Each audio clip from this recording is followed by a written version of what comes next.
The email arrived at 9:14 a.m., so quietly it felt intentional. No alert, no ping, just a new subject line sliding into view. Wire batch. Need this pushed before 10. I don't process wires. I don't even have clearance to approve them. Still, my cursor hovered. One mistyped letter, Melissa.L instead of Melissa.H, and suddenly I was reading something I was never meant to see. The message was brief, almost impatient. Just run these through. Same vendor family, different shells. Marcus said you'd know what to do. D. My boss's name tightened the air around me. I clicked the spreadsheet. Rows of payments filled the screen. Identical vendor names with slight variations, identical addresses, identical routing countries, different bank accounts. A line item caught my eye. The same reference code I had flagged 2 weeks ago as a duplicate payment. I'd been told to let it go because leadership was managing it directly. Apparently, managing it meant multiplying it. My stomach remained still, but my hands grew calm in the way they only do when something is very wrong. I printed 3 pages to the hallway printer, the one everyone avoids because it jams. A habit of mine. Hide truth in the places no one bothers to look. The pages emerged warm, smelling faintly of toner. I slipped them into a blank notepad and walked back with an expression I'd perfected over years. Focused, neutral, unreadable. As I passed Marcus's office, he looked up mid-call and offered me his signature, client-ready smile. "All good on forecasts?" he asked, voice smooth, eyes too steady. "Working through them now," I said. He nodded, approval sharp and practiced. "Great. Appreciate you." The words used to feel like praise. Now they felt like a lid being pressed over something boiling. Back at my desk, I forwarded the email to the intended Melissa with a polite, "Assuming this was meant for you," and deleted every trace from my inbox. But the image of those vendor names stayed lodged behind my ribs like cold metal. I opened a new spreadsheet on my screen, blank to anyone passing by. In a hidden tab, I began listing the reference codes from the suspicious wires. 23 so far. Across the office, the reflection in my dark second monitor shifted. Marcus stood at his doorway, arms folded, scanning the room. For a moment, I wondered if he knew something had slipped. I didn't turn, didn't flinch, didn't breathe too deeply. I just typed another code into the hidden column. Quiet, neat, undeniable. That was the moment I understood. This wasn't a clerical mistake. This was a pattern. And patterns don't stay buried forever. The pressure didn't arrive loudly. It drifted in, subtle as dust settling on glass. By Tuesday morning, small things had shifted places, just enough to make me feel the room had been rearranged when I wasn't looking. My access to the vendor master list was temporarily limited due to system updates. The Treasury folder, the one I used daily, returned an "Access Denied" pop-up. And a meeting I'd normally attend was quietly removed from my calendar with no explanation. None of it was overt, none of it provable, but each change landed with the soft, unmistakable weight of intention. Around 10:30 a.m., Marcus appeared over the top of my monitor. His shadow arrived first, stretching across my keyboard. "Melissa," he said lightly, "you sure you're not drowning? You've seemed tense." Tense. A word that managers use when they want to watch your reaction more than hear your answer. "I'm fine," I replied, keeping my tone even. "Just making sure month end stays clean." He smiled too quickly. "Good, because we need your head clear. No unnecessary distractions, okay?" Unnecessary. I nodded, but something in me cooled. As soon as he walked away, I clicked open the system log I wasn't supposed to have bookmarked. The access restrictions had been applied manually, an override done at 7:03 a.m. That was before I arrived, before anyone else on our floor. I didn't screenshot it. I didn't need to. Some details stay etched. Near noon, a message popped up from HR. "Can you swing by for a quick touch base this afternoon?" No reason, no topic, just a gentle tug on a thread that had been hanging too neatly. I stared at the notification until it dimmed. HR never invites you for touch base unless someone has whispered first. While the office buzzed with normalcy, keyboard clatter, muted laughter from sales, the clink of someone's lunch container, I felt something shift in the air around my desk. Conversations quieted when I walked by. Two analysts exchanged looks when they thought I wasn't watching. No malice, just caution. It was the kind of atmosphere people unknowingly create when someone is being pushed toward the edge and they don't want to be caught too close. Later that afternoon, Marcus sent a message that was almost comically vague. "Please leave any vendor questions to Treasury for now. Focus on forecasts only." Forecasts only. The financial equivalent of sit still and don't touch anything. I leaned back in my chair, letting the soft hum of the fluorescent lights settle against my thoughts. He wasn't just limiting me, he was isolating me, creating a narrative where I was overwhelmed, unfocused, maybe even unreliable. A pretext forming in quiet corners. But pressure doesn't break me. It never has. So I spent the rest of the afternoon doing exactly what I was told, on the surface. My screen displayed forecast models and variance notes, but beneath a hidden tab, my quiet investigation continued. Cross-checking vendor names, matching routing codes, tracing the spread of the duplicates. The pattern wasn't just continuing, it was escalating. At 4:12 p.m., a message from the intended Melissa H. finally arrived. "Thanks for forwarding that email. I'm actually not on wire approvals today. Odd." Odd. Yes. I stared at the words a moment longer than necessary, then deleted the message. Outside Marcus's glass-walled office, he stood with his back to me, speaking low into his phone. His posture was tight, shoulders pulled in. At one point, he pressed a hand to his forehead, an anxious, unfamiliar gesture I'd never seen him make in 5 years. Something had shifted for him, too. Pressure moves both ways. I closed my hidden tab, straightened my stack of papers, and prepared my expression for HR. Something told me the meeting wouldn't be about my well-being. Not at all. The conference room was already full when I walked in, too full for a routine weekly review. Chairs pulled closer than necessary, laptops open like miniature shields, eyes flicking up when I entered and then quickly away. A choreography of subtle avoidance. Marcus sat at the head of the table, posture crisp, expression polished into something approximating concern. His fingers tapped once against the glossy surface before he smiled. "Melissa," he said, projecting warmth that didn't reach his eyes. "Glad you could make it. We were just discussing the inconsistencies in last month's reconciliation." The word inconsistencies hung in the air like smoke. I took my seat, placing my notebook in front of me, spine aligned perfectly with the table edge. A small act of control, a small refusal to shrink. Marcus clicked the remote. A spreadsheet appeared on the wall, highlighted cells glowing faintly. "These variances," he said, "should have been caught earlier. We can't afford delays, especially with audit season approaching." Several faces turned in my direction. Not accusatory, just following the cue they'd been given. I kept my breathing steady.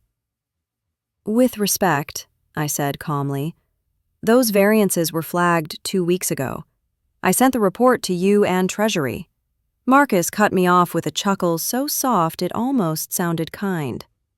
"Melissa, I know you've been overloaded lately. It's possible the follow-through just slipped." Slip. Another carefully chosen word. A few people exchanged uncomfortable glances. They remembered the email. They remembered I always documented everything. Marcus continued, voice smooth. "We need clearer communication going forward, and a bit more judgment. We can't raise false alarms over normal vendor adjustments." Normal. The word echoed in my mind with a cold, measured precision. I thought of the wire batches he wanted hidden, the vendor shells, the reference codes repeating like a quiet confession. But I didn't argue. That was what he wanted, a reaction, a crack, something he could label emotional, erratic, unprofessional. Women are punished quickly when they defend themselves publicly. I'd learned that lesson years ago. Instead, I nodded once, composed. Understood. The silence that followed was thick with something unspoken. A few colleagues looked at me, really looked, recognizing the shift, the unfairness, the strategy behind the performance. Because this wasn't a reprimand. This was a staging. A public moment meant to rewrite the narrative before anything unraveled behind the scenes. Marcus leaned back, satisfied. "Good. And moving forward, Treasury will handle all vendor irregularities. You'll focus solely on forecasting. That's a better fit." A better fit. He didn't even hide the implication. He was cutting me away from the evidence. "Let's wrap," he said, closing the laptop with a soft snap. "Thanks, everyone." Chairs scraped. Conversations restarted in hushed tones. I packed my notebook slowly, deliberately, letting the room empty before I stood. As I walked out, Marcus called after me, voice gentle enough to sound almost fatherly to the casual listener. "No hard feelings, Melissa. Just trying to keep things orderly." I turned to face him. "No hard feelings," I echoed, offering a small, controlled smile. His eyes lingered on me, searching for something. Fear, embarrassment, resignation. I gave him nothing. In the hallway, the fluorescent lights hummed overhead, steady and unchanging. But inside, something had shifted in me. A quiet decision forming, precise and sharp. Humiliation wasn't the breaking point. It was the cue. The moment I knew I could no longer just collect evidence. I would have to use it. I didn't go home right after the meeting. I needed distance, physical, mental, procedural. So I walked 3 blocks to a small cafe where no one from the office ever went. The kind of place where the tables wobble slightly and the barista knows when you don't want to talk. I ordered tea instead of coffee. My hands were steady as I wrapped them around the warm cup, letting the heat anchor me, while my mind rearranged itself into something sharper. The humiliation in that conference room hadn't stung the way Marcus intended. It clarified things. It drew a boundary I hadn't realized I needed. The moment he shifted from a boss to a liability. And liabilities require documentation, precision, and containment. I opened my notebook, the one with the clean spine, the one no one at work had ever seen. I flipped to a fresh page and wrote a date at the top. Then I began listing everything chronologically. The misdirected email, the wire batch attachment, the manual overrides, the sudden access revocations, the staged meeting, Marcus's attempt to isolate me from vendor data. By the time I finished, the page looked like a map, a pressure system forming around one person. I turned to my laptop and connected through a secure hotspot, another habit built from years of watching things go wrong quietly. I wasn't pulling files from the office. I wasn't breaking protocol. I was simply cross-checking what I already knew. Vendor names, routing patterns, date clusters. patterns within patterns. It didn't take long to see it clearly. Every questionable wire happened during off-cycle windows. All two entities with similar naming structures, all marked with the same internal approval chain. It was elegant in its way, fraud disguised as operational redundancy, designed to look like noise. I sat back, breathing slowly. There was no anger in me, no sense of betrayal, just clarity. And clarity is dangerous fuel. At 6:17 p.m., my phone buzzed. A message from HR, polite but final. Let's reschedule today's touch base for later this week. Marcus suggests Friday. Friday. Enough time to build a story. Enough time to lay groundwork. I closed the message without reply. Across the cafe, the front door chimed softly as a breeze slipped in.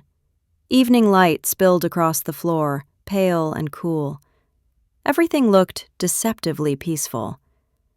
But beneath that stillness, I felt something shift inside my chest. An alignment, a settling.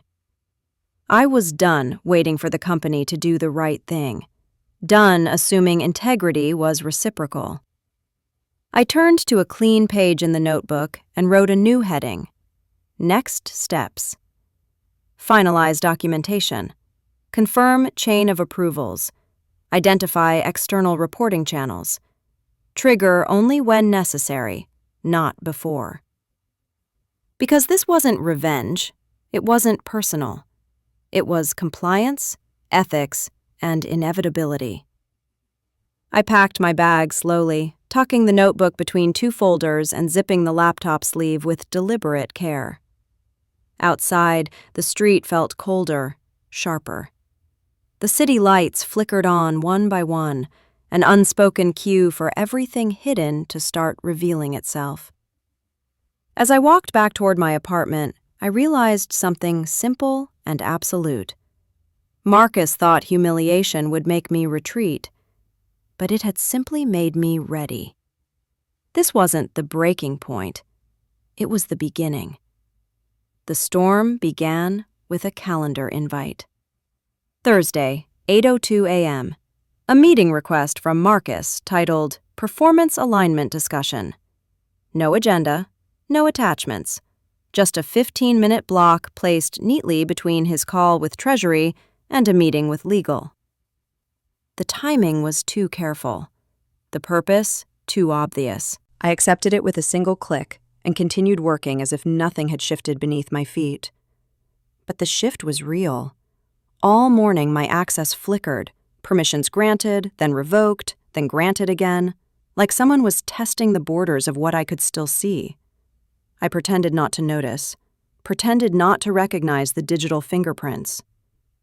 At 10:46 a.m., a Treasury analyst accidentally sent an internal memo to the wrong distribution list. A brief line caught my eye. Finalize override approvals by noon so they can be processed before the weekend sweep. Overrides. The same term used in the wire batch I'd never been meant to see. My heartbeat didn't quicken, it steadied. Everything was aligning too cleanly to be coincidence. This wasn't a scramble. It was a plan reaching its final stage. And I was the variable Marcus needed removed before loose threads turned into evidence. The meeting was at 11:15. I arrived 2 minutes early. Marcus sat at the small round table rather than behind his desk, trying to soften the geometry of authority. He gestured to the chair opposite him with exaggerated warmth. "Melissa, thanks for coming. Let's talk about expectations." Expectations, a word that always precedes demolition. "I've noticed some tension in your recent work," he began, folding his hands like a man about to deliver wisdom instead of strategy. "Your attention to detail is admirable, but lately it's misdirected." "Misdirected how?" I asked, though I already knew. He sighed, practiced, patient. "You've been digging into areas outside your scope, asking questions that slow things down. And frankly, it's causing confusion among the team. Confusion. He was preparing a narrative. I need focus, he continued. Forecasting only. No vendor work, no reconciliation checks. A pause. If that's not something you can commit to, then we may need to consider parting ways. There it was, the line he'd been steering toward. I didn't blink. I see. He seemed almost disappointed by my composure. I want this to be smooth, Melissa. No surprises. Smooth. No surprises. He didn't know he was already too late. I reached into my folder, not the one with the full documentation, not yet, and slid a single printed page across the table. A short list. Dates, vendor names, approval IDs. His eyes flickered the moment he recognized them. This is, he asked carefully. An outline, I said, of recent anomalies. Melissa, he said, voice suddenly firmer, this is exactly what I'm talking about. You need to stop looking into things that I've already stopped, I interrupted softly. The moment stretched. He didn't understand yet, not fully, but he knew enough to feel the first hint of fear.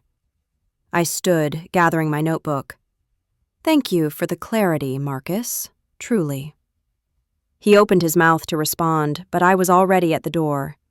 By the time I returned to my desk, a private email draft sat open on my monitor, one I had prepared days earlier. I attached the completed documentation, addressed it to internal audit, external compliance, and the company's anonymous oversight channel. Before clicking send, I looked once more toward Marcus's office. He was staring at his screen, jaw tight, hands no longer steady. He had expected resistance, argument, emotion. He never expected silence. I hit send. The trap didn't snap shut loudly. It clicked. Precise, clean, final. The first sign arrived at 9:03 a.m. A system-wide alert flashed across every monitor in finance. Temporary access freeze. Please stand by. The kind of message reserved for audits, breaches, or disasters, not a normal Thursday. People murmured, chairs rolled, screens flickered as permissions locked in real time. I didn't react. I kept typing, though my spreadsheet wasn't updating, another quiet confirmation that the machinery had begun moving. At 9:11, the elevator dinged. 3 internal auditors stepped out, followed by an external compliance officer I recognized from last year's regulatory review.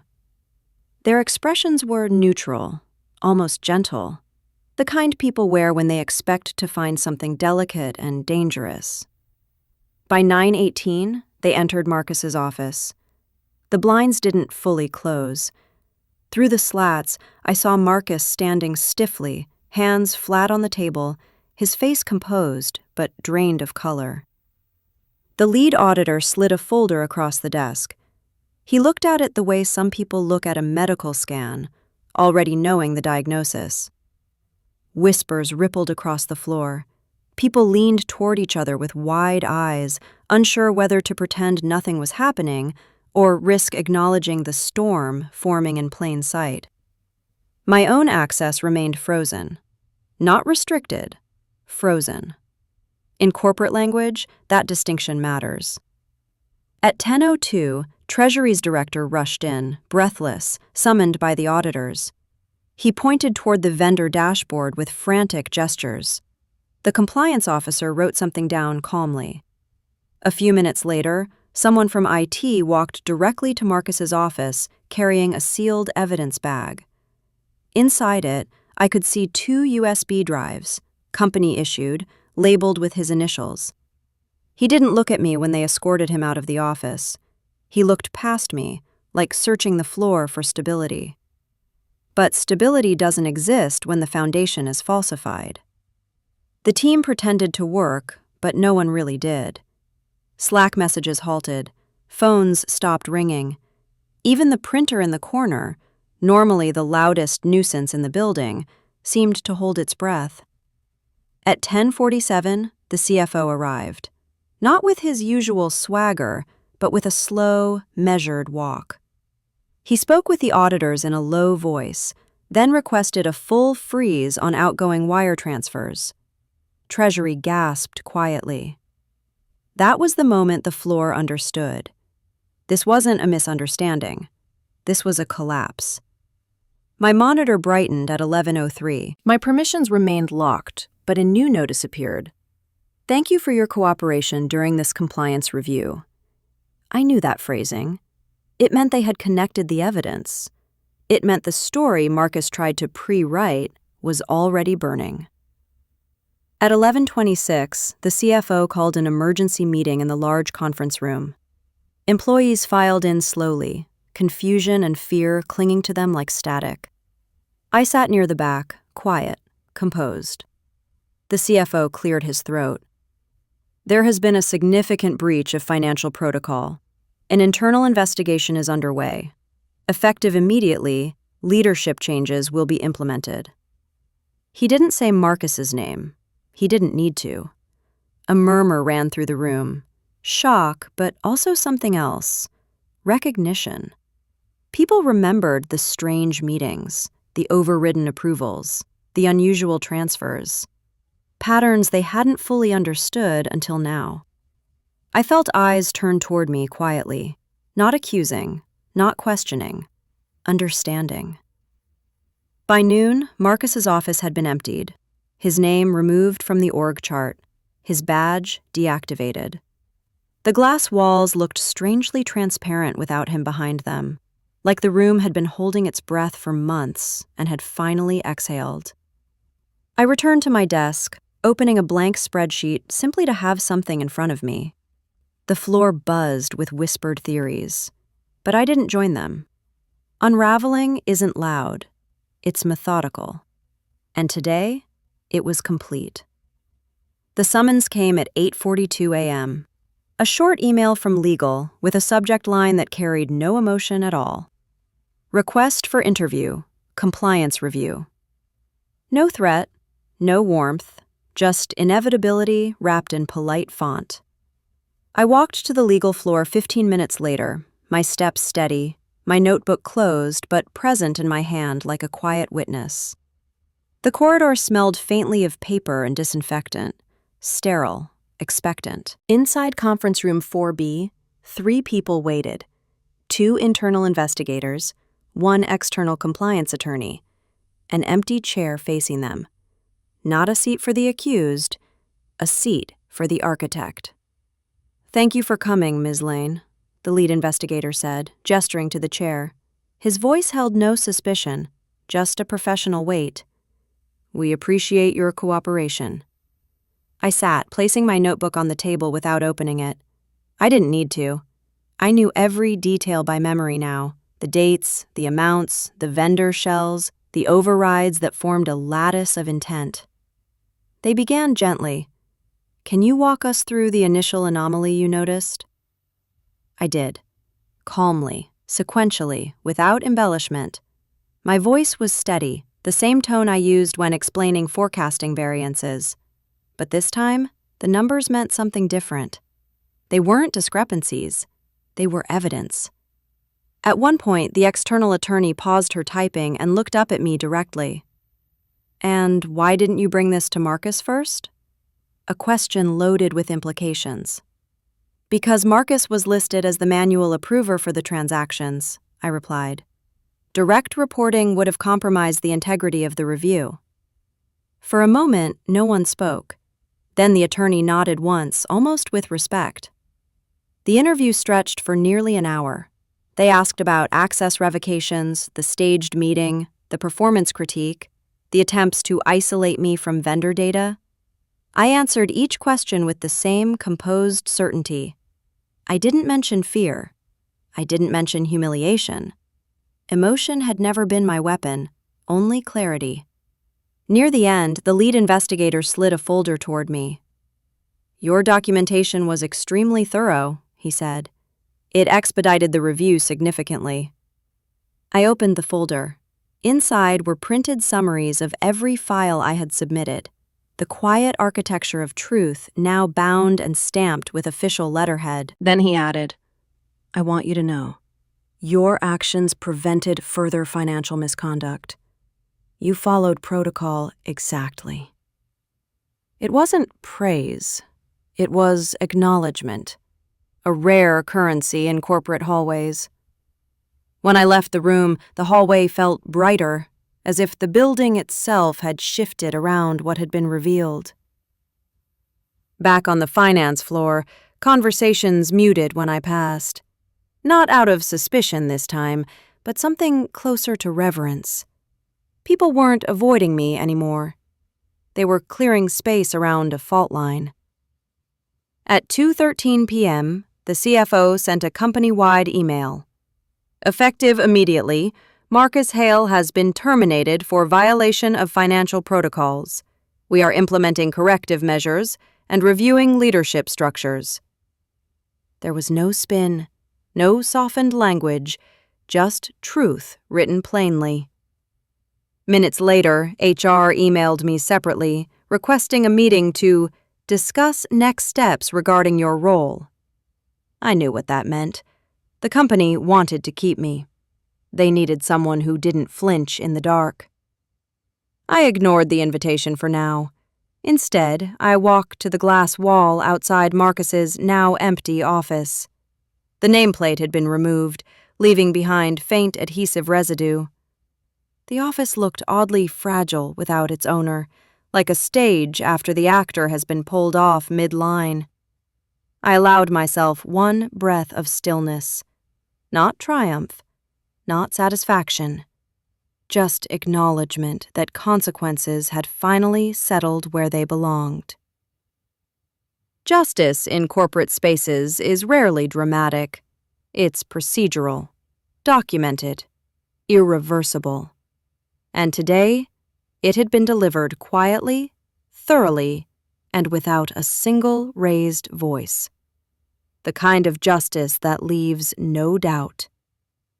HR tried to make the meeting sound warm. "Just a conversation about your future with the company," the email said, as if future meant anything other than triage. I accepted anyway, not out of obligation, but out of closure.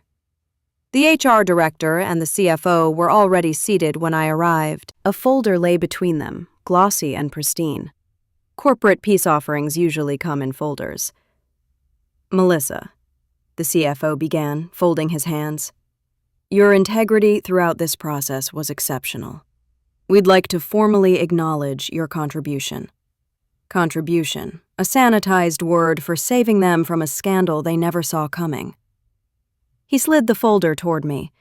Inside was a letter of commendation, a salary adjustment, and a promotion proposal. Director of Financial Controls. A role designed to restore faith. A role built from the ruins Marcus left behind. "We want you to stay," he said simply. I read every line carefully, then closed the folder. "I appreciate the offer," I said, "but I've accepted another position." Shock flickered across their faces, not insulted, just surprised. People like me don't usually leave on our own terms. I stood. "Thank you for the opportunity." And that was it. No dramatic exit, no monologue, just a clean, precise departure. Like stepping out of a room after turning off the last unnecessary light. When I returned to my floor, the sun had shifted, casting long rectangles of gold across the carpet. My desk, neat, orderly, unassuming, waited like a closed chapter. I packed slowly, the pen I favored, the notebook with every quiet truth, the framed photo of the river near my apartment. Colleagues approached in soft waves. "You okay?" "You were brave." "We didn't know." I nodded, offered small smiles, accepted none of the apologies they didn't know how to articulate fully. As I walked toward the elevator, I paused once at the empty glass office that used to belong to Marcus. The adhesive residue from his nameplate still clung to the wall, faint and paper-thin, hard to see unless you knew exactly where to look. Evidence of absence. The remains of a story that had tried to erase me, but erased him instead. I didn't feel triumph, just completion. My new office, at a smaller firm with cleaner ethics, overlooked the river. On my first day, they handed me a badge, a compliance binder, and nothing else. Trust given, not tested. An unfamiliar feeling, but a welcome one. Some evenings I stayed late, not because I had to, but because the quiet helped me think. The water moved steadily below, the city humming around it, unbothered by the drama of one company's unraveling. I realized something then. Integrity doesn't reward loudly. It rewards eventually. I never wanted power. I wanted truth to land where it belonged. And it had. I placed my notebook, the old one, the one that held the map of everything, inside a drawer. Not as a relic of conflict, but as evidence that I could walk through fire without letting it change the shape of my voice. I closed the drawer softly. The last line of that entire chapter of my life settled in my mind like a final signature. I didn't seek revenge. I just refused to look away. And sometimes, that's all it takes for justice to find its way home.